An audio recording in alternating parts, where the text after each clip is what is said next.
Hello, Zain, and I'm back with another method of numerical computing. So, if you don't know about the numerical computing, in our previous video we explained all about the numerical computing and also the two methods of numerical computing.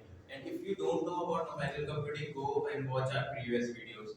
Now, in today's video, I will explain you about another method of numerical computing, which is Gauss-Jacobi method.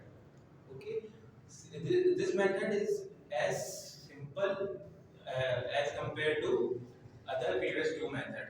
So in this method, what we have to do first, we will be given some equations in which we have to find the values of x, y, and z.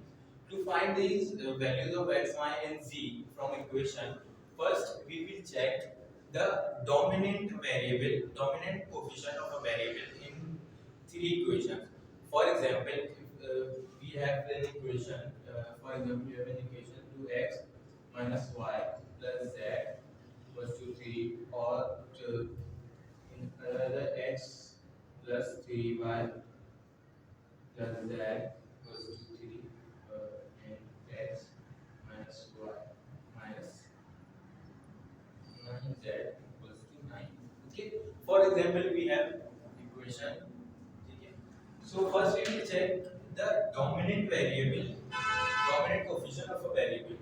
For example, in first equation we have the highest coefficient of x. Okay, so we will take the equation 1 to find the x. In second equation, we have the higher coefficient of y. So in second equation, we will find y. And similarly, in third equation, we have the higher coefficient of z. So from third equation, we will find z. So first you have to consider that which coefficient, which variable has the higher coefficient. Okay. Now come to second step. After you after you analyze that which coefficient is higher and from which equation you have to find which variable. Now we're gonna find the values of x, y, and z. First, if we find in x from equation 1, we will gonna put y and z equals to 0. As we gonna put y and z equals to 0, x will also become an alone variable, and now we will gonna find by solving the equation. Similarly, if we were gonna find y from second equation, we are gonna put x and z equals to 0.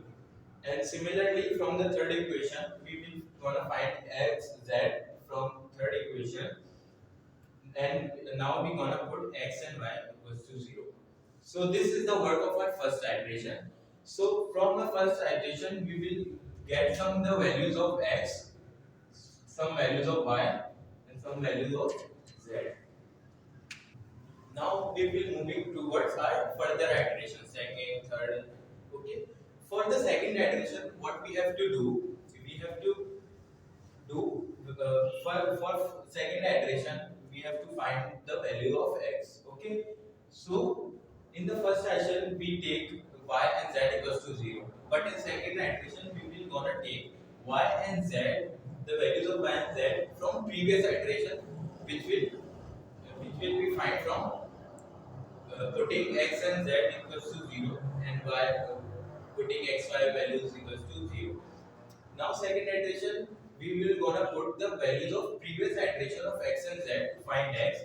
Similarly, to find y, we will gonna put the value of x and z to find y, and to find z, we will gonna put the value of x and y from previous iteration to find z.